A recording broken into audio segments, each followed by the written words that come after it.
Python. Elegimos este libro porque es parte de el temario del ENUR. La mayoría de las imágenes son obtenidas también del Guyton y en caso de no serlo será señalado. La revisión de hoy es primero que todo hacer un repaso general sobre la fisiología humana. No podemos darle todos los detalles de la fisiología humana porque obviamente es una clase que en cualquier universidad toma un año entero de la escuela de medicina o 2 trimestres, 2 cuatrimestres, lo que sea. Y quiero ayudarlos a encontrar y a detectar los temas de alto impacto en el ENUR. Yo me considero bien posicionado para ayudarlos en este proceso, ya que como parte del equipo de contenido de PrepMed, yo he visto ya más de 10 años de ENUR y he revisado los temas y ya yo tengo un conocimiento de más o menos cuáles son las preguntas que en el pasado han gustado mucho. A lo largo de la charla verán que hay estrellas marcadas en azul y en amarillo. Eso significa las azules son de alto impacto, que algo que generalmente sale una vez por año, sí, o de relativa frecuencia si tienen una estrella amarilla. Y al final haremos 5 preguntas simuladas del ENUR. Bien, ¿qué es la fisiología? Primero que todo, la fisiología es la rama de las ciencias biológicas que intenta explicar los mecanismos físicos y químicos responsables del origen, desarrollo y progresión de la vida. También intenta darnos detalles sobre los mecanismos específicos del cuerpo humano y quiero que piensen sobre la fisiología como la ciencia de la homeostasis, o sea, cómo el cuerpo trata de mantenerse en un estado de homeostasis pura, el estado natural y seguir funcionando. Nosotros vamos a abarcar varios temas hoy. Vamos a empezar primero con lo más básico, la introducción, que es la fisiología celular. Esos son los sistemas. La fisiología celular tiene un tema muy importante que es el transporte a través de las membranas. Y este es un tema de alto impacto. Es necesario que conozcan las diferentes concentraciones de los electrolitos en diferentes compartimientos celulares. No necesariamente los números, pero deben recordar siempre que el sodio está más presente en el líquido extracelular, mientras el potasio está más presente en el líquido intracelular, el cloro en el líquido extracelular y básicamente tener ese conocimiento general. Recuerden que la membrana celular es una bicapa lipídica que tiene proteínas que la atraviesan y ayudan al transporte. Veremos más detalles sobre eso pronto. Y estas proteínas funcionan como canales o proteínas activas que tienen funciones de transporte de iones o moléculas a través de la membrana celular. El paso de sustancias o electrolitos o moléculas a través de la membrana celular es a través de un proceso de difusión cuando es un movimiento molecular aleatorio, no planificado, y que este simplemente se basa en una difusión de concentración y presiones. Mientras que el transporte activo se refiere al movimiento de iones o sustancias a través de las membranas utilizando proteínas transportadoras. Quiero que le presten atención a este gráfico porque no va a salir en el examen, pero les ayuda a entender que a mayor concentración en una difusión simple, se puede lograr una mayor velocidad de difusión. Pero este no es el caso en la difusión facilitada, que depende de proteínas, ya que las proteínas se pueden saturar. Y esto es un conocimiento que lo ayudará a entender otros principios en farmacología, que no la vamos a revisar hoy, pero es el fundamento de la farmacokinética y farmacodinámica, que son temas muy preguntados en el ENURM a lo largo de los años. Otro factor que influye en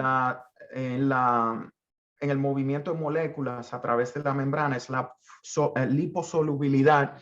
Y este es un factor importante, ya que mientras más liposoluble algo sea, más fácil va a poder cruzar la bicapa lipídica. El agua es insoluble en lípidos. Si alguna vez han mezclado agua con aceite, pueden ver que hay 2 capas totalmente diferentes, por lo cual el agua entra a las células a través de aquaporinas. La cantidad de presión para mover un soluto de un lado al otro en la membrana es lo que conocemos como presión osmótica. Y la presión osmótica no está determinada por el tamaño o masa de la partícula, sino por su número total. Mientras más partículas hayan, más presión osmótica va a tener y más fácil va a fluir estas moléculas hacia el dentro de la célula. Y eso va a ser de suma importancia pronto cuando empecemos a hablar de los potenciales de membrana. Dos términos que hay que dominar, nunca los he visto siendo evaluados, pero son importantes para entender otros conceptos a lo largo de la charla. Es el concepto de un osmol versus osmolaridad. El osmol es un número de partículas, mientras que la osmolaridad se refiere al número de osmoles por litro de solución. Y muchas veces verán estos osmoles reportados en sus estudios de laboratorio, y es bueno tener un conocimiento general de cuántos osmoles deben haber en una solución, en el líquido extracelular e intracelular, como les he señalado antes. Bien, el transporte a través de membranas puede ocurrir a través de el transporte activo, el cual utiliza la bomba de sodio-potasio, la energía que esta crea, para mover partículas a través de las membranas. La bomba sodio-potasio es súper importante para controlar el volumen intracelular. ¿Por qué? Porque en la bomba sodio-potasio se sacan tres partículas y se entran dos, y la célula de esta forma tiene un mecanismo para controlar su propio volumen interno. Recuerden lo que les decía antes sobre la osmolalidad, y que lo que determina el tamaño, la presión osmótica, es el número de moléculas a un lado u otro de la membrana. Es bueno siempre recordar que la bomba sodio-potasio tiene una naturaleza electrógena, o sea, crea electrones, y esto es lo que crea el potencial eléctrico a través de la membrana, teniendo un exterior más positivo, un interior más negativo, y el cambio en esta electricidad de repente es lo que puede causar los potenciales de membrana, que vamos a ver en más detalle luego en la charla.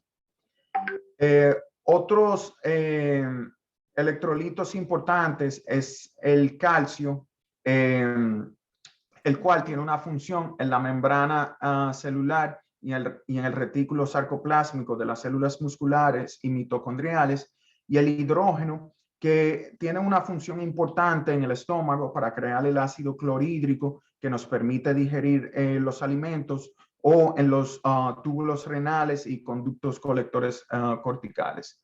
Permítame un segundito interrumpir la charla, que no quiero que el WhatsApp vuelva a sonar. Bien. Además de esto, podemos tener transporte activo secundario, el cual es puede ser un cotransporte o contratransporte. El transporte activo secundario utiliza el gradiente ya creado por la bomba sodio-potasio, no necesita energía extra, a diferencia del transporte activo primario. Y el cotransporte significa que la molécula va a atravesar la membrana en la misma dirección de la bomba sodio-potasio. Déjenme mutear a esta persona.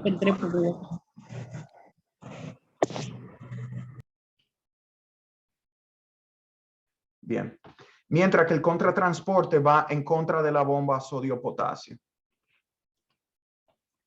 Bien, ya entrando a la naturaleza eléctrica del potencial de membrana, esta se debe a la diferencia de iones a través de la membrana, y es bueno recordar simplemente este nombre porque puede que salga en el examen. Nunca he visto la pregunta, pero está dentro del temario, y es la ecuación de Nernst, que ayuda a predecir qué tan diferente, qué tanta carga va a haber a través de las membranas.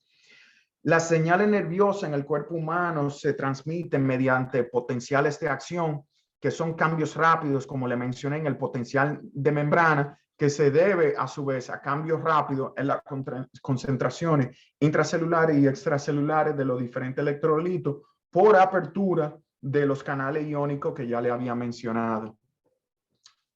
Esto es un esquema del el mecanismo de depolarización, en el cual recuerden que la fase de reposo está a menos 90 milivoltios y que una vez hay un cambio en la concentración de iones en algún momento de la membrana, esta carga eléctrica empieza a acelerar y puede llegar al proceso de despolarización, que es un proceso exponencial, y generalmente este es seguido por un proceso de sobreexcitación, el cual sale por encima del balance perfecto y hace que se activen otros canales de membrana, los cuales luego activan el proceso de repolarización y vuelven a traer la membrana a reposo. No he visto nunca una pregunta sobre esto, pero eso es importante conocerlo simplemente para dominar la fisiología de fármacos que vamos a describir pronto. Es bueno recordar también que las membranas excitables no tienen una única dirección de propagación.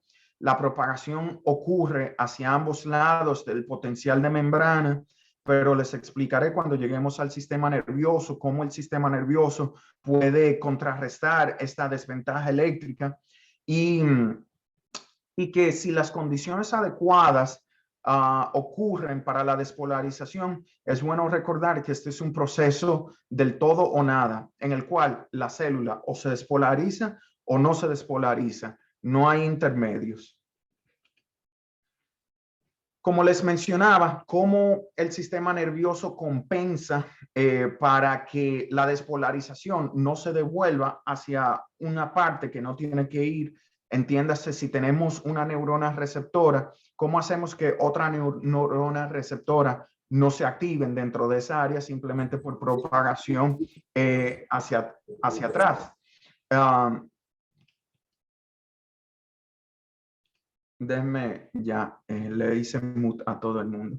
Y esto es a través de lo que se llaman los nódulos de Ranvier, que son sitios en los cuales no hay mielina.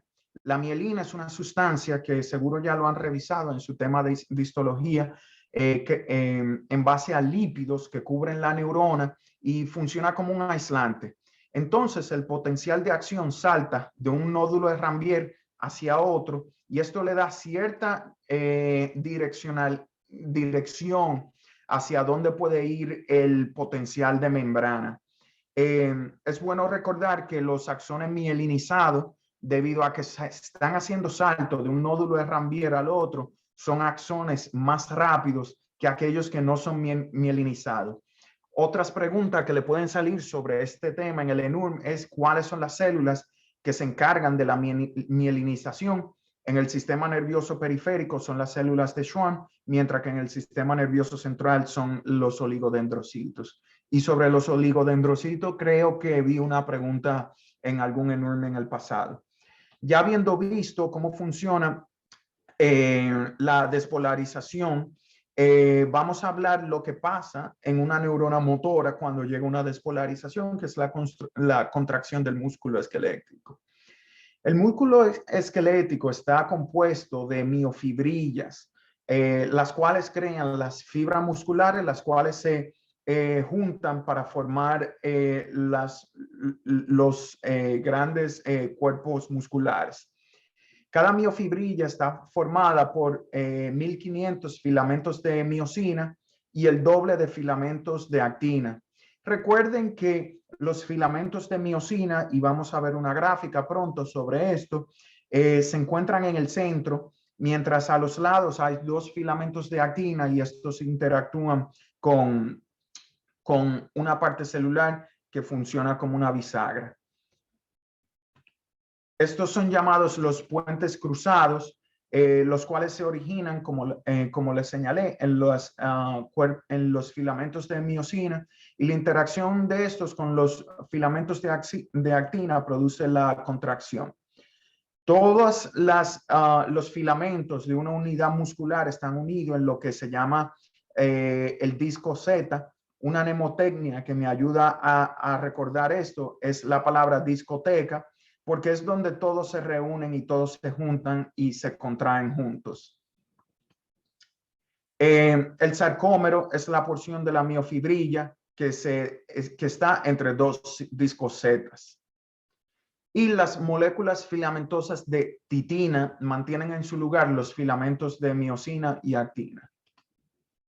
Bien, aquí una imagen de cómo funciona la estructura del músculo, el músculo en grande, el fascículo muscular, las fibras musculares que son simplemente un conjunto de miofibrillas.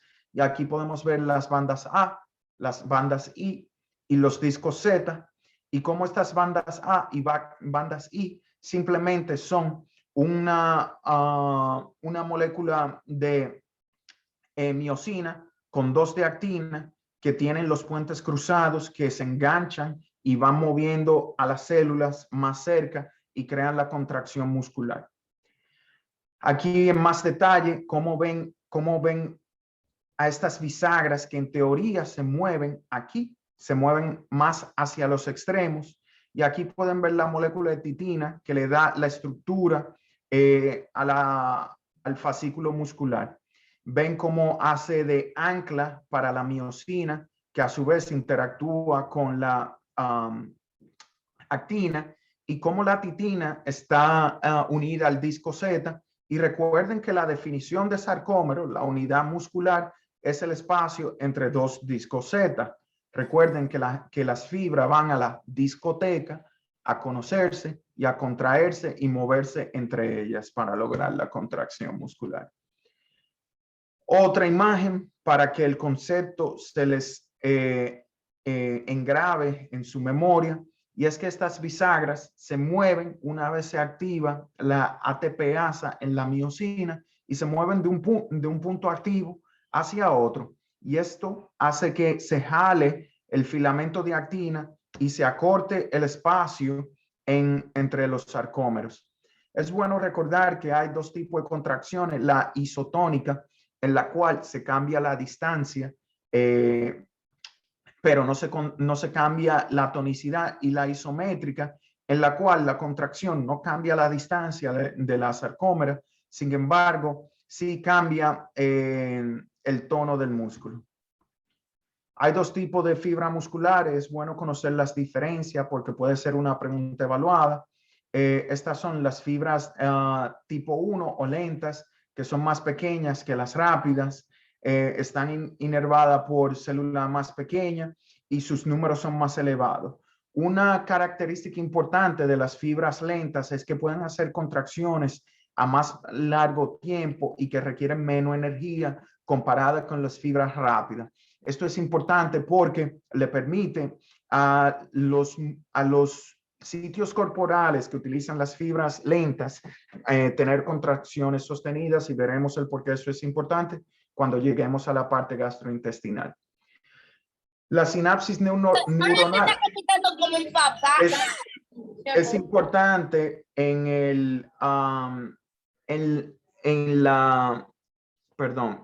las sinapsis neuronales son importantes para lograr la contracción, porque la neurona motora es parte de la unidad motora, es la definición de ella, lo cual veremos en más detalle pronto. Aquí tenemos una imagen en microscopio de cómo una neurona inerva no solo un sarcómero, pero sino varios dentro de una miofibrilla, y cómo la unión neuronal permite que las vesículas sinápticas que contienen acetilcolina interactúen con la membrana proximal del músculo para crear un potencial de descarga y lograr la despolarización. Como les dije, la acetilcolina abre los canales iónicos postsinápticos, y la acetilcolinesterasa es una enzima que se encarga de destruir la acetilcolina para que ésta no siga activando los músculos y creando contracciones clónicas. La acetilcolina es destruida por esta, y es creada en el citosol de la membrana presináptica. Esta es una parte importante para el examen. No me sorprendería que vieran una pregunta de farmacología o de fisiología que involucrara un conocimiento de la fisiología de la acetilcolina o fármacos que simulan su acción, ya sea como la nicotina, el carbamol o la meticolina. Y de igual importancia son medicamentos que inactivan la acetilcolinesterasa y que tienen un efecto que propicia la función de la acetilcolina, tales como la neostigmina y fisiostigmina.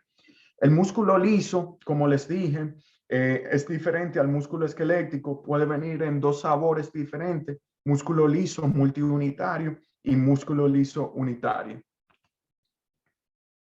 Aquí tenemos otro ejemplo de cómo se estructuran los músculos lisos y fíjense cómo los filamentos de actina son más largos aquí que los filamentos de miosina y cómo existen estas estructuras, cuerpos densos, que son los que le dan la organización macrocelular a los músculos lisos. Como les dije, las contracciones del músculo liso son contracciones tónicas prolongadas que pueden durar horas. Su ciclado se debe a que los puentes cruzados de miosina actúan de manera más lenta y esta lentitud les permite mantener la contracción por más tiempo.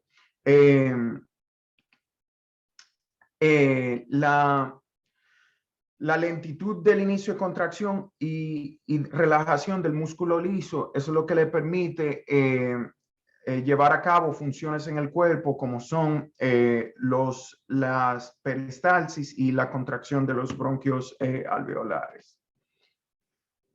Los iones de calcio se combinan con la calmodulina para activar la miosina en el músculo liso. Esto puede ser una pregunta que salga en el ENUR y es importante para entender los síntomas de la hipercalcemia. Cuando hay mucho calcio en el cuerpo, pueden sentir dolor abdominal, confusión y otras manifestaciones, y esto se debe a hiperestimulación de la calmodulina. Es bueno saber que también existen otras sustancias que pueden interactuar con el músculo liso, como son la acetilcolina y la noradrenalina. Ambas facilitan su contracción. Hay más hormonas que tienen diferentes efectos en el músculo liso. Esto es importante conocerlo cada una. Tienen que conocer la función de la angiotensina para entender los medicamentos bloqueadores de la angiotensina, la adrenalina, endotelina y otras hormonas corporales. Bien. Ahora vamos hacia la fisiología cardíaca, que es un tema de mucha relevancia en la fisiología del ENUR. Muchas preguntas de fisiología salen de aquí. Es bueno entender primero que todo que la estimulación simpática aumenta la frecuencia cardíaca y la parasimpática disminuye la frecuencia cardíaca. Este es un esquema del sistema de conducción cardíaco y sus diferentes partes. La contracción, la excitación eléctrica que luego genera la contracción inicia en el nódulo sinusal, viaja a través de las aurículas, a través de los nódulos de las vías internodulares, llega al nódulo aurículo-ventricular, el cual retrasa la conducción hacia los ventrículos y da tiempo para que se llene el ventrículo con sangre. Y luego se distribuye el potencial eléctrico a través de los ventrículos vía las ramas de las tejidas izquierda y derecha. El nódulo sinusal, el cual es señalado aquí, está localizado en la pared posterolateral superior de la aurícula derecha, bien cerca de la vena cava superior. Algunas de las fibras dentro de este nódulo tienen la capacidad de autoexcitación y los canales que dominan el proceso de autoexcitación son los canales rápidos de sodio, canales de calcio de tipo L, que son canales lentos. Estos son los que causan la ritmicidad, y canales de potasio. Esto es bueno recordarlo para entender la farmacología de los diferentes fármacos que utilizamos para controlar los ritmos cardíacos. Tenemos los beta bloqueadores que bloquean el sistema simpático y luego tenemos canales que bloquean cada uno de estos diferentes canales electrolíticos. La entrada de iones de sodio es lo que causa la elevación lenta del potencial de membrana en dirección positiva.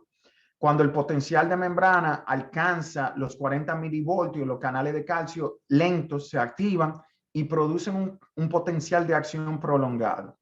Las vías internodales comunican el nódulo sinusal con el nódulo auriculoventricular y es importante conocerla porque de sus aberraciones en conducción pueden causar lo que se llama el síndrome de Wolff-Parkinson-White, que es preguntado en el ENUR. El nódulo auriculoventricular, como les mencioné, retrasa la conducción de impulsos a través de los ventrículos y esto da un tiempo, ya que la electricidad se conduce más rápido que la sangre, para que los ventrículos sean llenados por la contracción auricular. La conducción lenta a través del nódulo auriculoventricular pasa al haz de His, que es el sistema ventricular, el cual inerva los diferentes ventrículos y tiene una disminución en el número de uniones de hendidura, lo que va haciendo que el potencial se vaya haciendo un poco más rápido a medida que se aleja. El nódulo sinusal es el marcapasos del corazón y, como les dije, pueden haber marcapasos anormales que pueden causar secuencias anormales de contracción y cambios en la contracción rítmica. Esto es un tema de alto impacto, que es lo que significan los diferentes componentes del electrocardiograma. Tienen que recordar que la onda P se genera en las aurículas, que las ondas QRS son producidas por la despolarización de los ventrículos y que la onda T representa la fase de repolarización ventricular. Aquí un diagrama que les señala los diferentes intervalos. Esto es importante conocer las diferentes definiciones, tanto de las ondas como de los intervalos. El intervalo RR es de importancia para el diagnóstico y manejo de la fibrilación auricular. Cuando hayan intervalos RR que no sean, que varíen mucho, eso sugiere fibrilación auricular en el electrocardiograma.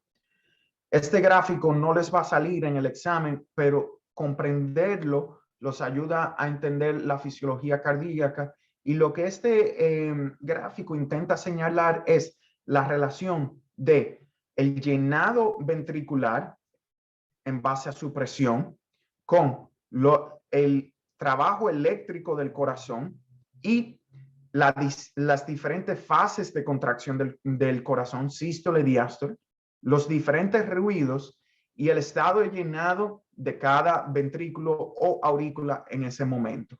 Vamos a verlo ahora en más detalle. El corazón como bomba. La aurícula es un órgano, es una parte de este órgano que es primariamente receptiva. Simplemente recibe la sangre de ambas venas cava, y el 80% de la sangre que las aurículas reciben va directamente hacia el ventrículo una vez se entra en el proceso de diástole. Y solo 20% requiere la contracción auricular para llenarse, y esto es lo que se llama el cebado auricular. Los ventrículos se llenan de sangre durante la diástole. Cuando hablamos de sístole y diástole, generalmente hablamos de sístole y diástole ventricular. Existe un periodo de llenado rápido que es el primer tercio de la diástole.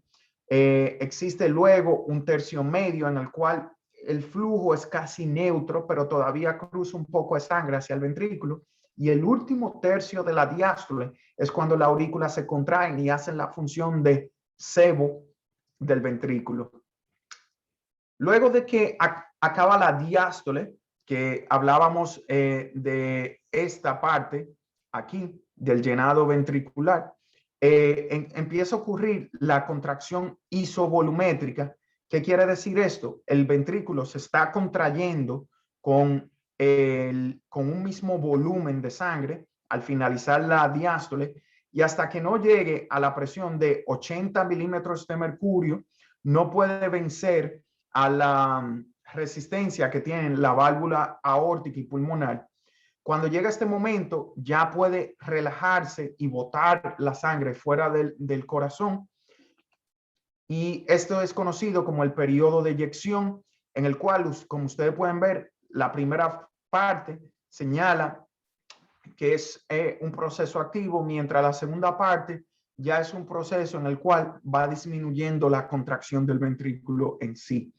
Como pueden ver, la contracción ventricular en el electrocardiograma ocurre en el periodo de contracción isovolumétrica, mientras que en la fase de eyección, a medida que la sangre va saliendo, empieza la relajación ventricular.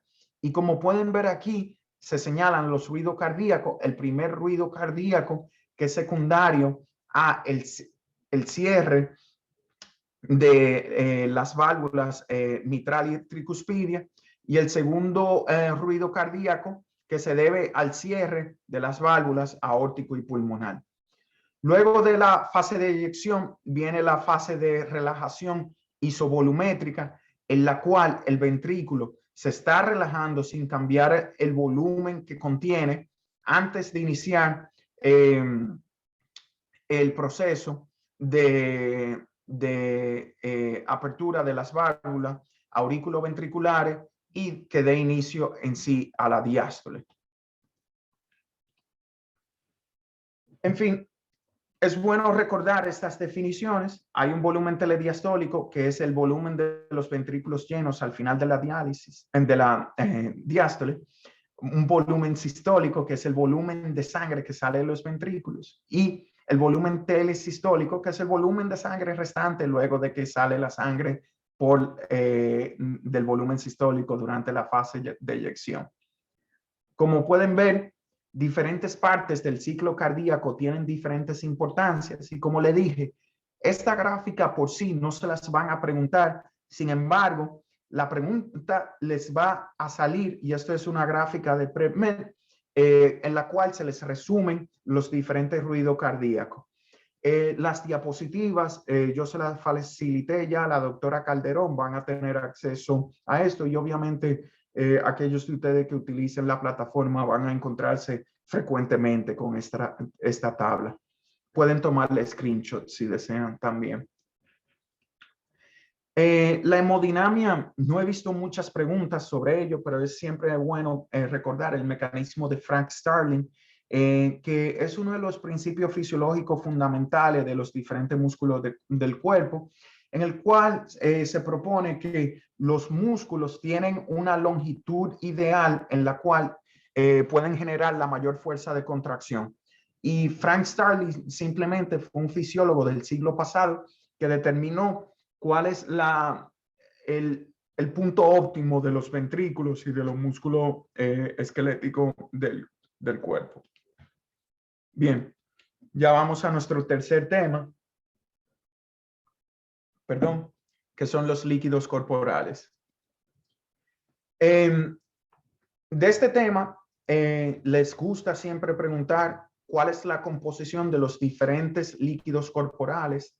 Recuerden que tenemos líquido extracelular e intracelular.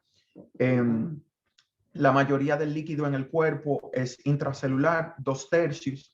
60% de nuestro peso es puramente líquido, y 20% del líquido se encuentra fuera de las células, lo cual tiene sentido. Nosotros somos más células que nada. Entonces, si somos más células, tiene que haber más volumen intracelular.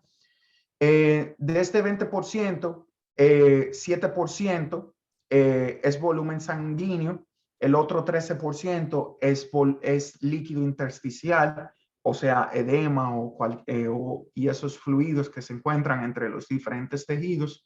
Y del volumen sanguíneo, 60% es plasma. Esto lo preguntan. Puede que se lo pregunten como porcentaje, puede que se lo pregunten como como tercios. 2/3 intracelular, 1/3 extracelular, 1/3 del extracelular es sanguíneo. Este es otro tema que les gusta preguntar en el ENURM. Como les había señalado antes, es importante no necesariamente memorizarse las diferentes concentraciones de los diferentes iones intra y extracelulares, pero es importante saber cuál abunda más dentro o fuera de la célula. Esta pregunta salió enfocada en el sodio en el 2021 en el examen C y creo que fue enfocada en el cloro en el 2012. Eso lo sé porque estaba revisando este tema recientemente. La distribución del líquido en los diferentes compartimientos, como les dije en las primeras diapositivas de esta charla, se debe a los efectos osmóticos. Y recuerden que los efectos osmóticos en el cuerpo están básicamente determinados por el sodio, el cloro y en menos proporción por otros electrolitos. Recuerden que la membrana celular, aquí hay un error, no es muy permeable al agua.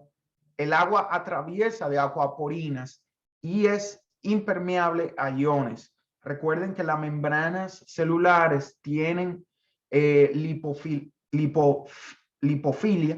o sea que son el cruce a través de esta membrana va a ser más fácil mientras más grasa tenga la sustancia.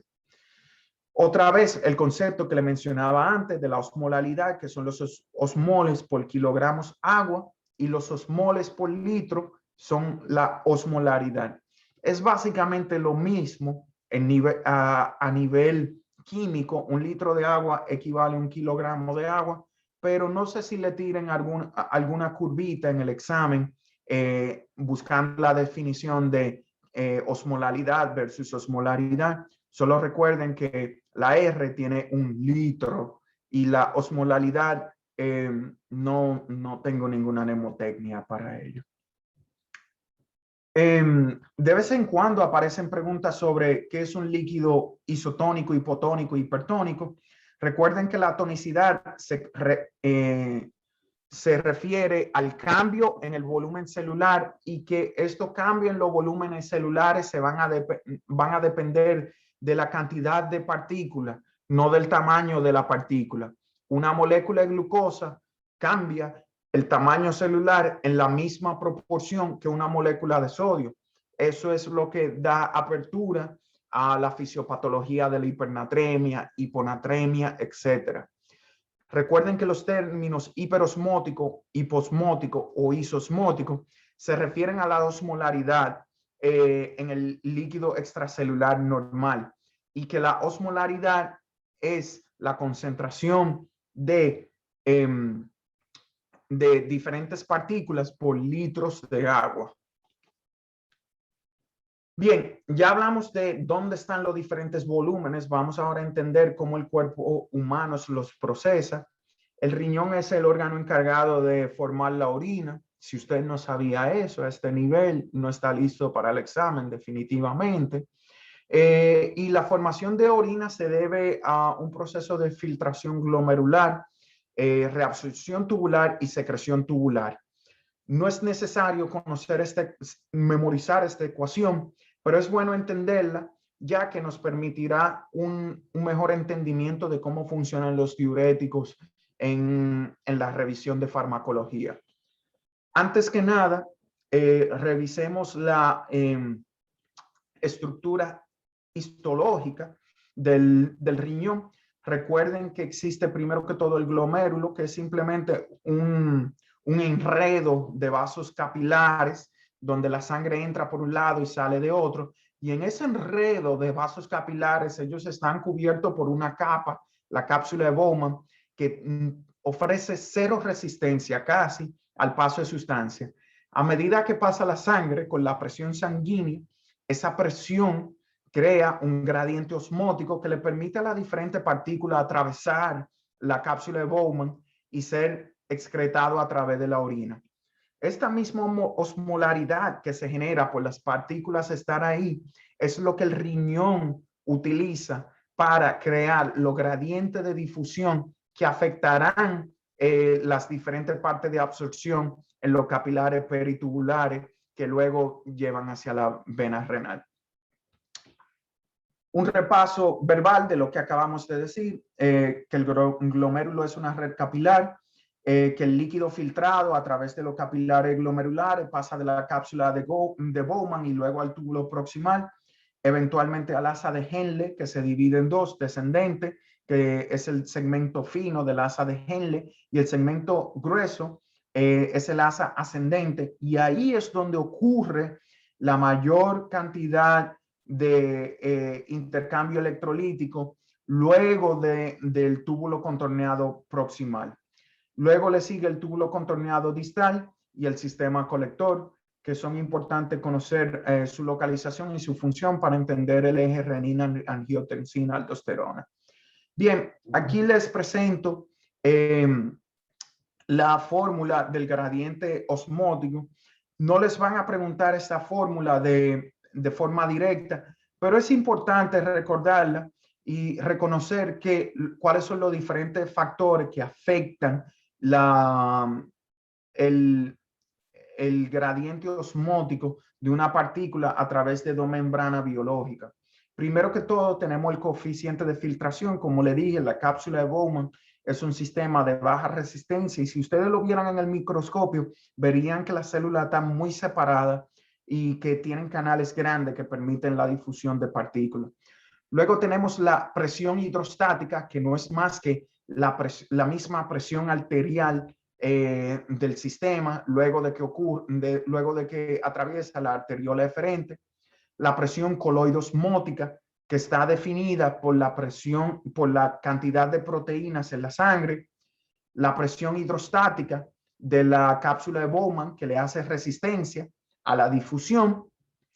Y fíjense qué pequeña es esta fuerza comparada con la presión arterial. Y la otra fuerza que aquí no se ve porque no es significativa es la presión oncótica glomerular, que tiende a contrarrestar o neutralizar la presión coloidosmótica dentro de los capilares glomerulares. Bien, aquí les muestro un corte casi histológico de la nefrona, demostrándole los diferentes componentes otra vez. Y esto es de importancia que lo entiendan porque esta es la pregunta que le va a salir en el ENUL, que les van a preguntar dónde funciona qué diurético. Es una pregunta relativamente frecuente, tiende a salir uno que otro año. Simplemente traten de memorizarse cuáles son los diuréticos de ASA, bien fácil, lo que acaban en mida o ácido etacrínico. La acetazolamida es el único que en verdad tienen que recordar del túbulo contorneado proximal. Los diuréticos tiazídicos que actúan en el túbulo contorneado distal, y ahí tienen la hidroclorotiazida, que es un medicamento de primera línea en el manejo de la hipertensión arterial, y los diuréticos ahorradores de potasio, que son la amilorida y el triantereno, que se usan en pacientes con falla cardíaca. Y recuerden que la espironolactona es un antagonista de los receptores mineralocorticoides que trabaja en el túbulo contorneado distal. Bien, vamos en el minuto 50 y vamos a la mitad de la exposición. Así que aguanten, compañeros. Ahora vamos a hablar de un tema un poco importante para el ENUE. Ups, ¿qué es esa raya? Perdónenme, vamos a ver si. Oh, ¿y cómo yo hice eso? Bueno, disculpen. La concentración de hidrógenos está regulada de una forma precisa en el cuerpo, y lo que determina qué es un ácido o no es si una molécula puede donar hidrógeno o no. Una base es una molécula que puede aceptar un hidrógeno. Oh, ¿y quién es que está haciendo eso? Dame un segundo, equipo. Doctora Elías F. Deme un segundo.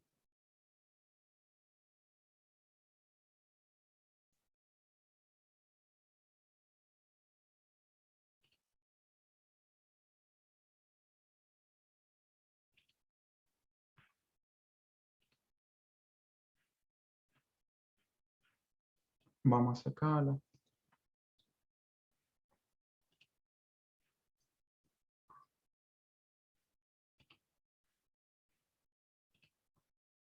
¿Me pueden ver? Sí. Ok. Perdonen, es que me estaban saliendo una raya extraña en la pantalla. Bueno, volviendo a los ácidos, y que el pH está determinado por la concentración de hidrógeno. El pH intracelular es generalmente inferior al del plasma porque el metabolismo en la célula produce ácidos. Existen tres sistemas primarios que regulan la concentración de hidrógeno en el cuerpo y esto es bien importante que lo entiendan. Está el sistema de amortiguación ácido-base, el cual actúa en segundos, el sistema respiratorio que actúa en minutos, botando CO2 del cuerpo, y los riñones que controlan la concentración de cloruro de hidrógeno dentro del cuerpo. Como les dije, la concentración de bicarbonato está regulada por los riñones y la concentración de CO2 está controlada por la frecuencia respiratoria. Los diferentes buffers o tampones del sistema ácido-base reaccionan en segundos, como le dije, y estos dependen de la anhidrasa carbónica que se encuentra principalmente en los eritrocitos y en los túbulos contorneados del riñón. Recuerden que la anhidrasa carbónica es el amortiguador más importante del cuerpo. El sistema amortiguador de fosfato tiene importancia en los túbulos renales y en los líquidos intracelulares. Y el sistema amortiguador de fosfato une el exceso de hidrógenos en la orina y luego genera bicarbonato extra. También algunas proteínas pueden ser amortiguadores intracelulares, como es el caso de la hemoglobina, y que recuerden que la mayor parte de la amortiguación intracelular es llevada a cabo por estas. Una pausa. ¿A ustedes les salen como unas rayas amarillas en la ventana? Sí, lo que pasa es que la joven que le escribió la tiene que borrar con el lápiz. Déjenme ver si yo puedo. Ok. Bien. Siguiendo con los trastornos metabólicos, tenemos los cambios, se deben a cambios primarios en la concentración de bicarbonato. Y si tienen que memorizar algo de la fisiología renal, eso es lo más importante. Trastorno metabólico, bicarbonato, trastorno respiratorio, CO2. La acidosis metabólica ocurre por una disminución del bicarbonato, bajo bicarbonato. La alcalosis metabólica ocurre por un aumento del bicarbonato.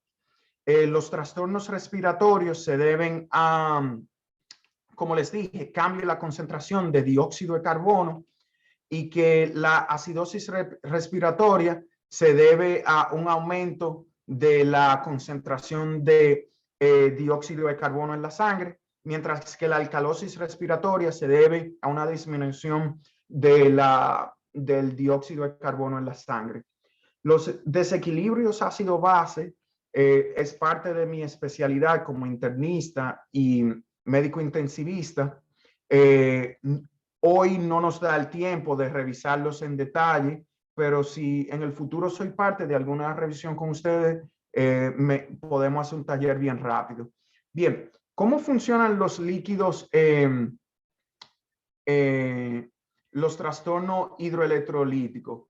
Deme un segundo. Deme un segundo, que creo que encontré.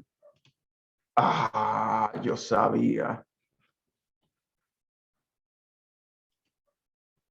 Bien, ¿cómo funciona? ¿Cómo podemos diagnosticar los desequilibrios ácido-base? Y esto es de importancia para ustedes porque en el ENUR tienden a haber dos tipos de preguntas sobre desequilibrio ácido-base.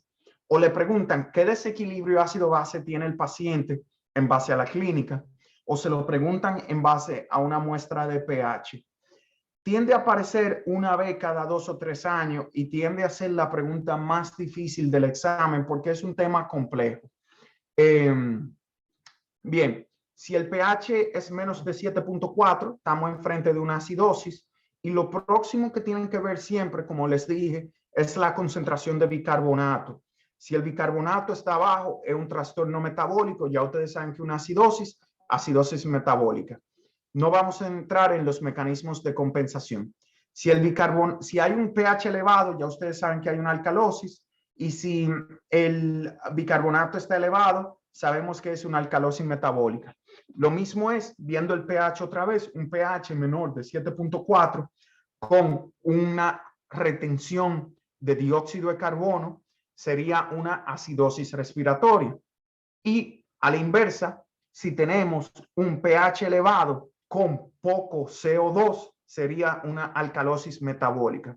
La acidosis metabólica la vamos a ver en casos donde hay deshidratación o intoxicaciones con sustancias extrañas o con cetoacidosis diabética. La acidosis respiratoria la podemos ver en pacientes con ataques de asma o EPOC.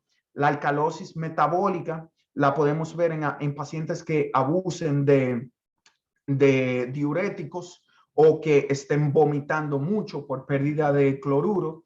Y la alcalosis respiratoria la podemos ver en una situación de pánico en la cual el paciente está respirando rápidamente. El intercambio gaseoso a nivel pulmonar vamos a entrar en más detalle al final de la charla, que es cuando llegamos a la respiración pulmonar. Pero recuerden que la acidosis estimula la ventilación pulmonar, lo cual va a llevar a una disminución de la concentración de CO2, lo cual va a llevar a una compensación de la acidosis por una alcalosis respiratoria.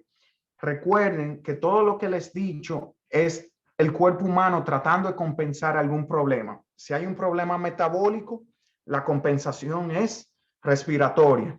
Si hay un problema respiratorio, la compensación es metabólica. Si aumenta el hidrógeno en el cuerpo va a tratar de responder disminuyendo el CO2. Si el CO2 aumenta en el cuerpo, la respuesta va a ser tratar de disminuir el hidrógeno. Y en base a lo último, hablaremos brevemente de los riñones. Recuerden que es la respuesta más lenta de las 3 que les dije.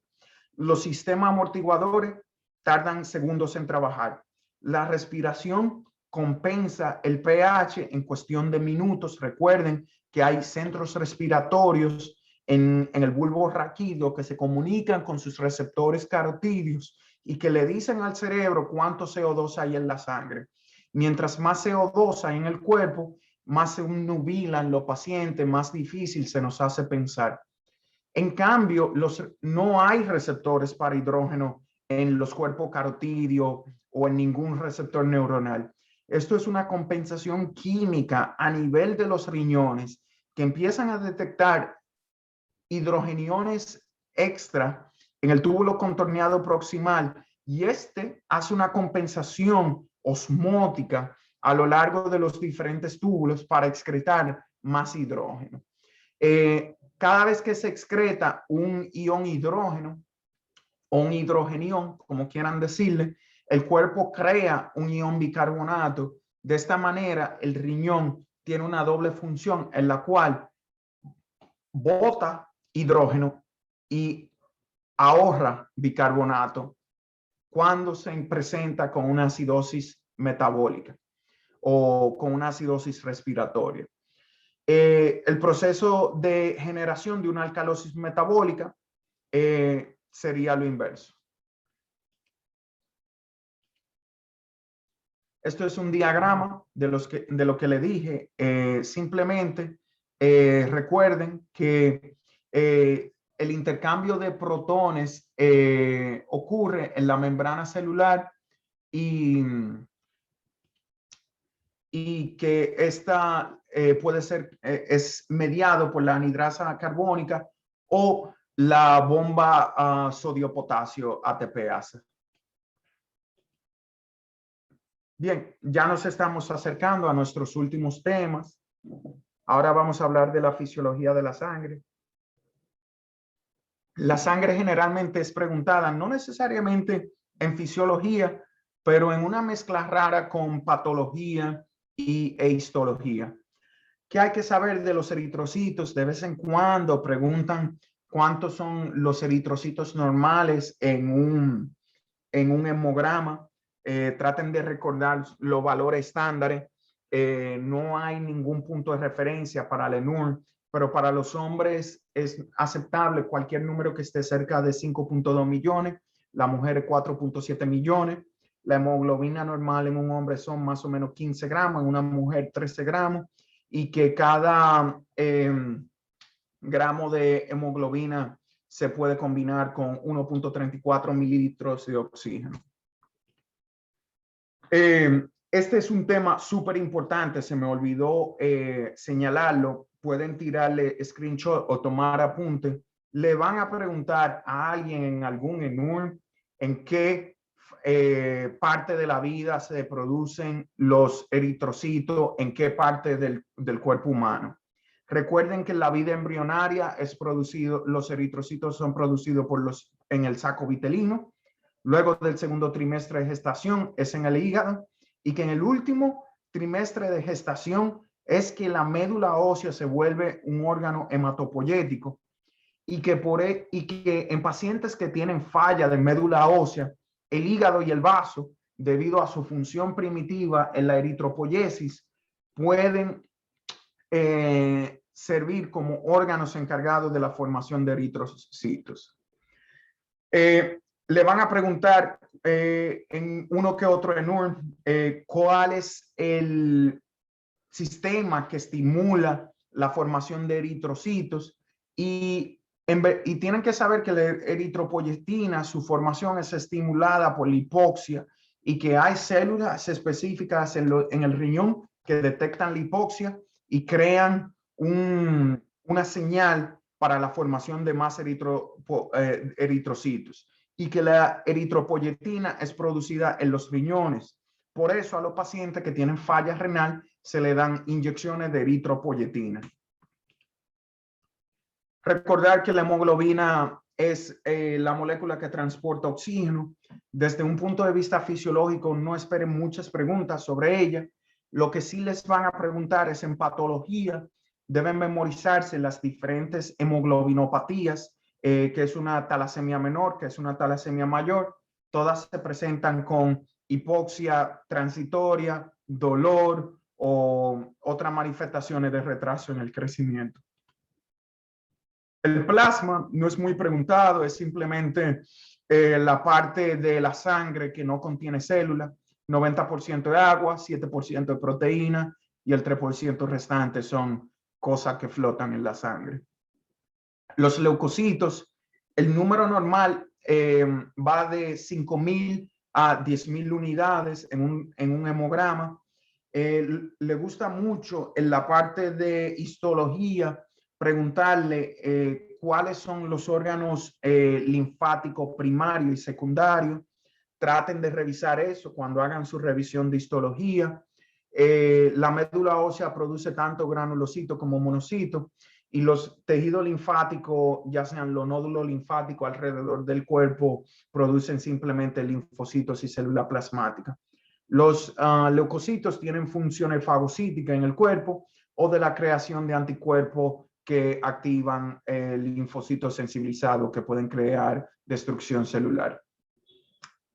Un breve diagrama para que sepan la distribución de los diferentes leucocitos y las diferentes líneas celulares. Es bueno tener un entendimiento básico de la definición de los diferentes elementos formes de célula blanca. Recuerden la definición del neutrófilo, que tienen 3 cuerpos celulares, como se ve, intracelulares, como se ve en la imagen.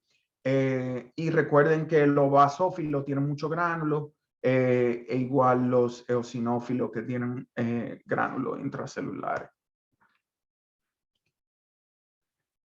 Además existe lo que se llama el sistema retículo endotelial o sistema monocito macrófago, en el cual hay macrófagos que simplemente se parquean en diferentes tejidos del cuerpo. Y este tema no lo preguntan mucho, pero cuando sale considero que son preguntas fáciles, porque lo que le preguntan es, las células de Kupffer son el sistema retículo endotelial de cuál de los siguientes órganos, y tienen que elegir el sistema hepático. Los macrófagos alveolares y los neumocitos tipo 1, tipo 2 tienden a veces a ser preguntados en el tema de ciencia básica como histología, y hay macrófagos en prácticamente todos los tejidos del cuerpo, pero en menor presencia en el sistema nervioso central. Bien. Ya solo nos faltan el sistema digestivo, endocrino y neuronal. El sistema digestivo, las preguntas tienden a ser más enfocadas a las diferentes secreciones, más que las capas y las funciones de esta. De vez en cuando le va a salir una pregunta sobre qué es la muscularis de la mucosae, que es una capa muscular que pertenece a la mucosa, no es una capa muscular per se, y que se encuentra en la zona profunda de esta. Las ondas lentas son las que generan la peristalsis.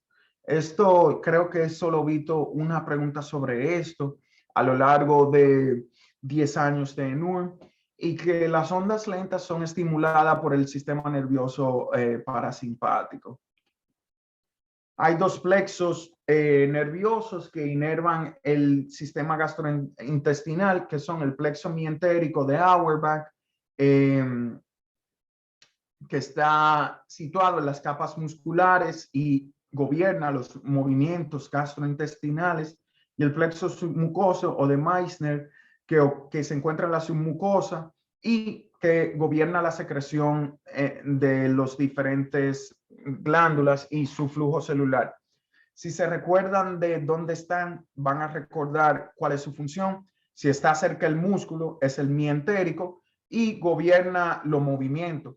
Si está cerca de la mucosa, es el mucoso de Meissner. Los dos tienen M, así es como yo lo recuerdo, y controla la secreción y flujo a nivel de las células superficiales. Recuerden que la estimulación parasimpática viene del nervio vago y aumenta la actividad de este sistema regulador, y que la estimulación simpática disminuye la actividad del tubo digestivo. Esto es una tabla robada del Guyton, como les dije. Traten de la semana antes del examen embotellársela. Sale una pregunta sobre cuál es la función de la gastrina, colecistinina, dónde es secretada o no, y cuáles son los estimuladores. Recuerden que las diapositivas les van a ser facilitadas. Esto se aplica también para la secretina, que es producida por el intestino, el péptido inhibidor gástrico, que también es producido por el intestino, y la motilina, que es producida por el intestino y es la única de ellas que estimula el movimiento gástrico. Las otras tienden a tener una función más inhibitoria gástrica, pero estimulan las secreciones pancreáticas. La ingesta de alimentos está regulada por el hambre. El hambre regula la cantidad y el apetito regula el tipo de alimento. La masticación es gobernada por el quinto par craneal, es voluntaria, pero hay reflejos en el tronco del encéfalo que se encargan de la parte automática de la masticación y de la deglución. La deglución tiene como función proteger a la vía aérea mientras baja el bolo alimenticio, y se debe a un movimiento de los músculos de la faringe y que mueven la glotis y epiglotis y cierran la vía aérea para que el quimo o bolo alimenticio baje directo hacia el esófago. Hay tres fases de la deglución, que son la voluntaria, que es cuando tragamos. Ya la faringe y la esofágica son funciones automáticas gobernadas por el bulbo raquídeo. Recuerden que el esófago tiene dos esfínteres, uno anatómico y uno fisiológico. Aquí estamos hablando del esfínter fisiológico, y que el esfínter fisiológico se basa en las contracciones musculares. Cuando nosotros tenemos disfunciones del esfínter esofágico inferior, el cual puede aumentar su tonicidad, causa la patología que se llama acalasia, que es preguntada frecuentemente en el ENUR en los temas de cirugía. La musculatura de la faringe en su tercio superior es músculo estriado, y en los 2/3 inferiores del esófago es musculatura lisa. El transporte de los alimentos a través del sistema gastrointestinal se debe al volumen del alimento, el volumen que genera dentro del estómago, no a la presión o a la distensión. Una vez en el estómago hay cierto volumen de alimentos, esto activa los reflejos mientéricos locales, que son el reflejo gastrocólico, que es que cuando se distiende el estómago, el colon empieza a mover hacia adelante la comida, y gastroduodenal, que es que cuando el estómago se distiende, inicia la peristalsis en el intestino delgado. La molécula que gobierna las secreciones gástricas es la gastrina, que es liberada por la célula G de la mucosa antral. El control del estómago es en verdad realizado por el duodeno. Cuando el duodeno se distiende o el ácido clorhídrico irrita la mucosa duodenal, este le empieza a decir al estómago que ya ha recibido suficiente comida y causa una inhibición del vaciamiento gástrico. Otros determinantes de la activación de los mecanismos de regulación duodenal es la presencia de proteínas o grasas en el duodeno.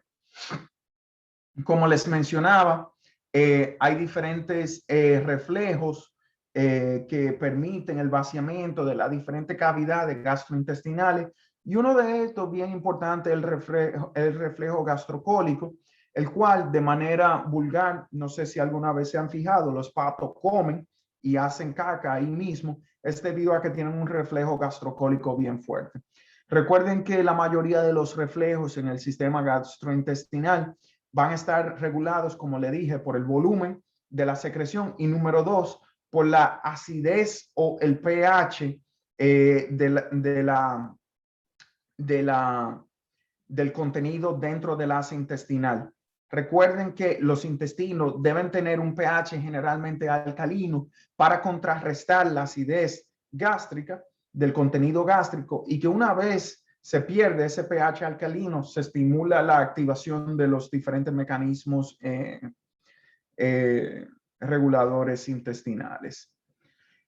El colon no tiene peristalsis, el colon tiene movimientos en masa, que es un tipo de movimiento modificado del peristaltismo, y que es dominado por los reflejos gastrocólicos, como le vengo diciendo, por la distensión del estómago, o duodenocólico por el cambio del pH en el tercio distal del intestino delgado, que es el ilio. El aparato gástrico tiene funciones secretoras, que son de enzimas, las cuales le mencioné antes que tienen que tener un dominio de esa tabla a medida que se acerque el examen, y de lubricación a través del moco. El contacto con los alimentos es lo que estimula las diferentes secreciones de las diferentes enzimas y moléculas reguladoras o moco dentro del sistema digestivo. Y recuerden que la estimulación simpática a nivel leve pudiera generar un aumento de la secreción, pero que el verdadero control es un control parasimpático, y que la estimulación parasimpática genera una mayor velocidad y aumento de la cantidad de secreción en los diferentes segmentos del cuerpo del aparato digestivo. Esta pregunta nunca la he visto, pero me parece un dato curioso, la cantidad de saliva que producimos en el día de las diferentes secreciones. Simplemente tenerlo en mente a modo de repaso, pero nunca he visto una pregunta al respecto. La digestión y absorción. La digestión del hidrato de carbono inicia en la boca por la enzima tialina. Eso ha sido una pregunta en el pasado. Y que luego la digestión de carbohidratos continúa a lo largo del intestino delgado por la amilasa pancreática o las enzimas del epitelio intestinal, la lactasa, sacarasa, maltasa y dextrina. La digestión de las proteínas inicia en el estómago a través de la pepsina y continúa en el duodeno a través de la acción de las enzimas proteolíticas, tripsina, quimotripsina, carboxipeptilasa y elastasa. Y es bueno que recuerden la función de estas enzimas a medida que se acerca el examen, porque son bien preguntadas. La digestión de las grasas. Primero que todo, recuerden que los triglicéridos son la forma grasa más abundante. Eso ha sido preguntado. Y que estos son digeridos a través de la lipasa pancreática y que son digeridos hacia ácido graso libre, los cuales se unen a las micelas para formar kilomicrones y estos son absorbidos a lo largo del intestino. Cualquiera de estas fases de la absorción intestinal son una pregunta justa en el ENUR y han salido en el pasado. Bien, ya llegamos al sistema endocrino. Esta va a ser más breve. No podemos repasar toda la fisiología endocrina, pero la fisiología endocrina se resume en varias tablas que yo les voy a invitar a que empiecen a repasar a lo largo del examen. Como les dije, están disponibles en diapositiva e igual en la plataforma PREPMED. El hipotálamo secreta 1001 hormonas controladoras del cuerpo. Esto va a ser preguntado ya sea en casos de hipotiroidismo, en casos de fertilidad o infertilidad de la mujer, en casos de conocimiento del ciclo menstrual o casos de uso o abuso de andrógenos en el hombre. La adenohipófisis, pueden haber casos de hiperprolactinemia en el ENUR y esta es controlada por la adenohipófisis. Pueden haber casos de hormona antidiurética o de oxitocina. La tiroides, esperen un caso de hiper o hipotiroidismo en su ENUR, ya sea del lado de fisiología, fisiopatología o medicina interna. Y creo que es una pregunta fácil, simplemente tienen que conocer que la tiroides nace a partir del yodo, que hay un proceso de yodificación de la molécula de yodotironina y que esta pasa de T3, 3 yodo a 4 yodo. La T3 es la que es activa a nivel celular. La corteza suprarrenal es preguntada de vez en cuando, más específicamente por la aldosterona, porque la aldosterona juega varios papeles en el control de la concentración de potasio, en el control de la presión arterial, y esa pudiera ser la pregunta. Recuerden que la médula suprarrenal también puede crear noradrenalina y que esta pudiera ser la clave en un caso que le presentaran de feocromocitoma. El páncreas crea insulina y glucagón. Recuerden que las enzimas pancreáticas no son hormonas. Y la insulina es importante revisarla antes del examen. Es un péptido y que su función es llevar glucosa hacia dentro de la sangre y a veces potasio. Por eso es que la insulina es utilizada en el manejo de la hipercalemia. La paratiroides es preguntada en menos frecuencia, pero juega un rol en el manejo de del metabolismo del calcio. Como les mencioné, la testosterona les puede ser preguntada en un paciente que abuse de esteroide anabólico, generalmente hombres con fuerza y que son descritos como infértiles en la presentación de caso. Las preguntas sobre los estrógenos y la progesterona pueden venir en dos sabores. Pueden preguntarle en qué parte del ciclo menstrual hay un pico en los estrógenos o cuál es la acción de los estrógenos en los cuerpos lúteos y foliculares. Pero estos son más enfocados en el tema de ginecología y obstetricia. Además de que también le pueden preguntar las diferentes composiciones de estrógeno y progesterona de los diferentes anticonceptivos orales y su diferente uso, lo cual tiende a caer dentro del tema de farmacología o ginecobstetricia. Ups. Oh, perdónenme.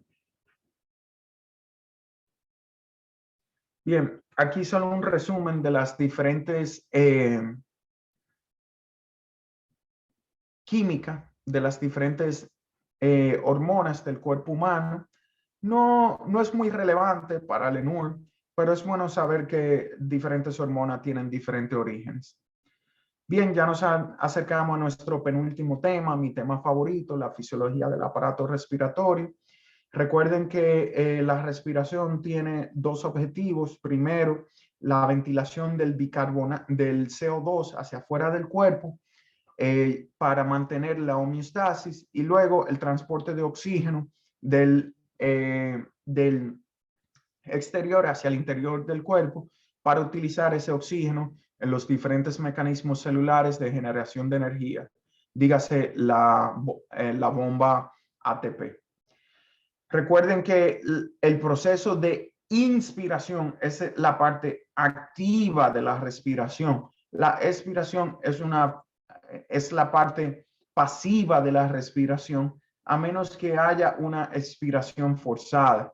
Y que en el proceso de inspiración, la contracción de los volúmenes de los músculos intercostales y accesorios causa un aumento del diámetro antero-posterior del pecho y un aumento del diámetro vertical por la contracción del diafragma.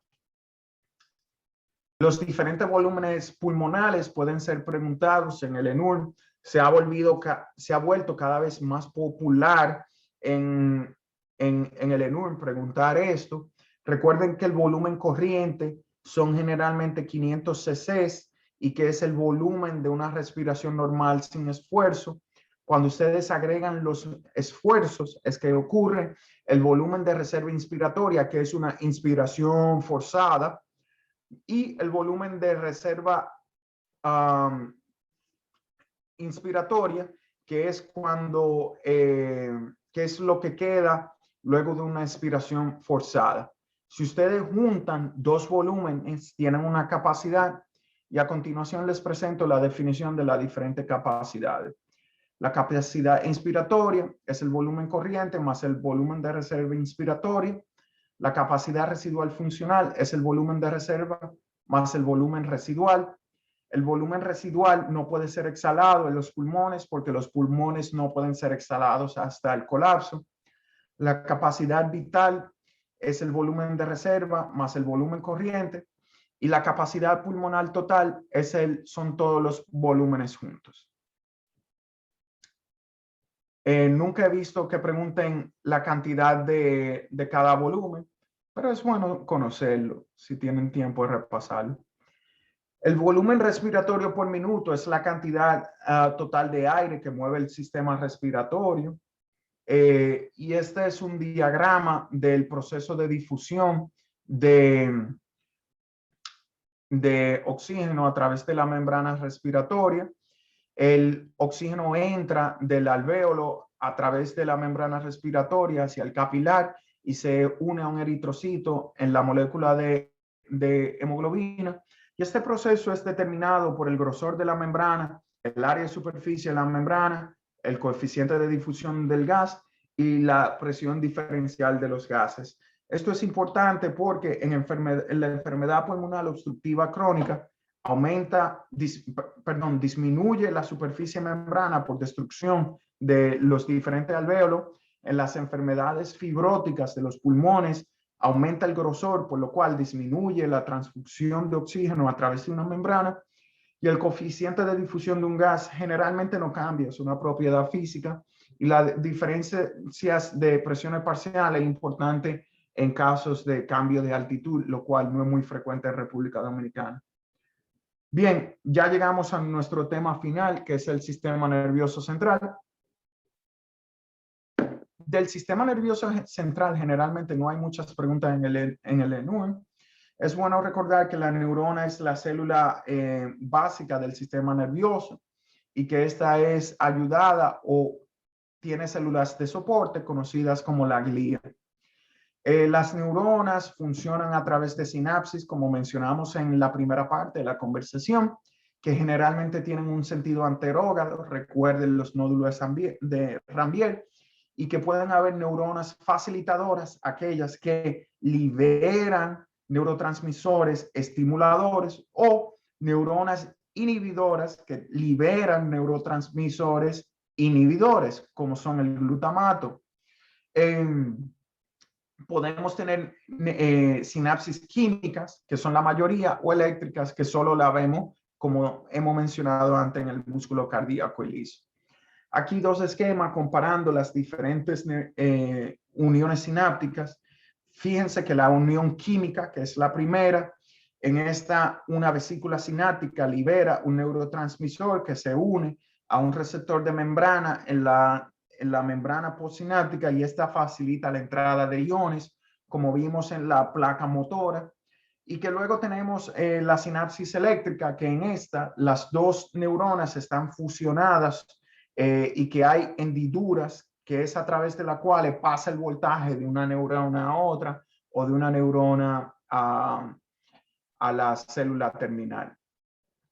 El sistema nervioso tiene funciones sensitivas que son moduladas por el encéfalo o la médula espinal a nivel local, y tiene funciones efectoras o motoras que se encargan de la contracción de músculo, ya sea estriado o liso, o funciones exócrinas y endócrinas, que es estimulando las diferentes glándulas del cuerpo. La excitación de las neuronas se debe a apertura de canales de sodio. La depresión de la conducción se debe a los diferentes canales de cloruro. La inhibición, como les dije, se puede deber al efecto de los canales cloruro, y el aumento de la conductancia de los iones de potasio también puede crear inhibición neuronal. Hay diferentes tipos de neurotransmisores. Es importante que conozcan cuáles son los excitadores y cuáles los inhibidores. Acetilcolina, noradrenalina, adrenalina, dopamina, serotonina y histamina son excitadores, y glutamano y ácido butírico son inhibidores.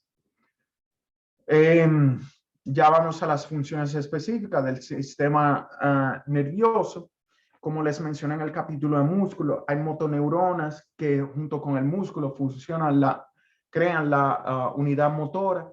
Y recuerden que hay motoneuronas que se unen a lo que son fibras intrafusales dentro del músculo, que no tienen función contráctil, sino que tienen función sensorial o propioceptiva, de decirle al cerebro qué tan estirado o contraído está un músculo. Y estas son la motoneurona gamma. Puede aparecer esta pregunta de vez en cuando, pero no es muy frecuente. Y como les dije, existen neuronas que son reguladoras, inhibidoras. En el caso del músculo esquelético tenemos las células de Renshaw, que tienden a inhibir a motoneuronas circundantes, y de esta manera poderse lograr una contracción más específica. Existen dos tipos de reflejo: el miotático, que se subdivide en dinámico y estático; el reflejo rotuliano, que es el de la patela, cuando es percutida con un martillo de examinación. Es un ejemplo de un reflejo rápido, dinámico. Y recuerden que el clono es una aberración del reflejo miotático, en el cual hay una contracción sostenida. El cerebro, como ustedes saben bien, tiene funciones corticales, y parte del control motor del cerebro ocurre en la corteza motora. Hay una corteza motora primaria que se encuentra en el lóbulo frontal, en la primera circunvalación, y también hay un área premotora y motora suplementaria. Recuerden que las fibras motoras bajan a través del tracto córtico-espinal que se genera en el área motora, premotora y motora suplementaria. Baja a través de la cápsula interna, se desusa en las pirámides y luego baja en el lado contralateral del cuerpo. Esto es simplemente de importancia para poder entender las diferentes lesiones neurológicas que tienden a aparecer una pregunta en cada NUR. Las funciones intelectuales del cerebro son generadas por acciones de fibra corta y lo más importante es reconocer el área Wernicke que se encuentra en el lóbulo temporal superior del lado dominante del cerebro y que tiene una función integradora entre las partes somática, visual y auditiva. La circunvalación angular es el área encargada de la integración visual y se encuentra en el lóbulo parietal posterior, cerca del área visual y cerca del área auditiva, permitiendo integrar la información a diferentes niveles. Esta es una tabla que le pueden tirar screenshot o esperar a que le llegue la diapositiva. Y recuerden que en el ENURM hay veces que esto puede ser preguntado.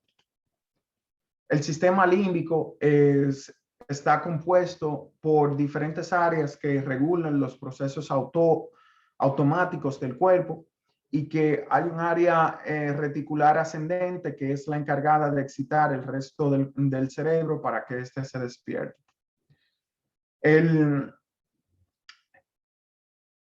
Los sistemas neurohormonales en el encéfalo tienen diferentes sustancias que los controlan. Esto es importante que lo recuerden. El locus ceruleus se encarga de la noradrenalina. La dopamina es generada en la sustancia negra y su déficit causa parkinsonismo. Los núcleos del RAFE interactúan con el sistema de serotonina que está vinculado con la depresión. Y las neuronas gigantocelulares de la función del área excitadora reticular ascendente son reguladas por la acetilcolina. Los núcleos basales del cerebro son el tálamo, subtálamo, epitálamo y hipotálamo. Recuerden, vamos a hacerle mute a alguien. Denme un segundito. Ok, ya. Y recuerden que diferentes núcleos del tálamo tienen diferentes funciones. El tálamo es básicamente un órgano sensorial. Creo que las más importantes de aquí son el cuerpo geniculado lateral y medial, de los cuales he visto preguntas y hay varias preguntas en el PREMED para ayudar a reforzarlo, pero el resto no he visto muchas preguntas acerca de ello. Otro esquema del hipotálamo. El hipotálamo es importante conocer que está anterior al quiasma óptico, superior al tercer ventrículo y posterior a los cuerpos mamilares, y que el hipotálamo se puede ver afectado en casos de hidrocefalia severa o cánceres de la base del cráneo. El hipotálamo tiene varios núcleos que generalmente son preguntados los dos primeros, el supraóptico que genera vasopresina y el paraventricular que genera oxitocina. El resto de los núcleos hipotalámicos tienen funciones de regulación de la temperatura, alimento y ingesta de agua. Para serle honesto, no he visto ninguna pregunta sobre el resto de los núcleos, solo de los primeros dos. Como les dije, el hipotálamo tiene funciones de control autónomo, endocrino, de temperatura, ingesta de alimento, emoción y conducta. Otro esquema de la función del hipotálamo que tendrán acceso en las diapositivas. Una tabla de dónde se originan las hormonas hipotalámicas. Recuerden que le dije que es un tema importante en el ENUR. Y ya con eso hemos acabado la revisión de todos los sistemas. Como le prometí a Celina, no sé si ella le comunicó, nosotros vamos a hacer ahora 5 preguntas de PREMED. Vamos a hacer una dinámica en la cual a quien responda la pregunta primero, le regalaremos una cuenta en la plataforma para que puedan hacer simulaciones gratis.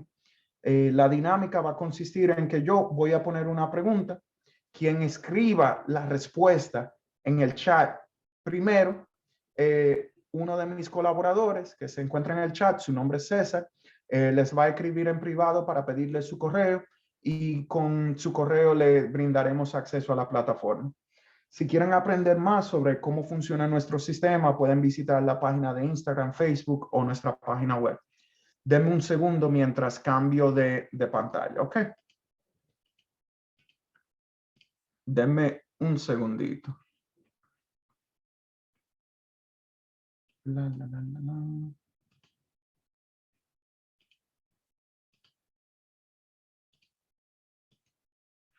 Ok.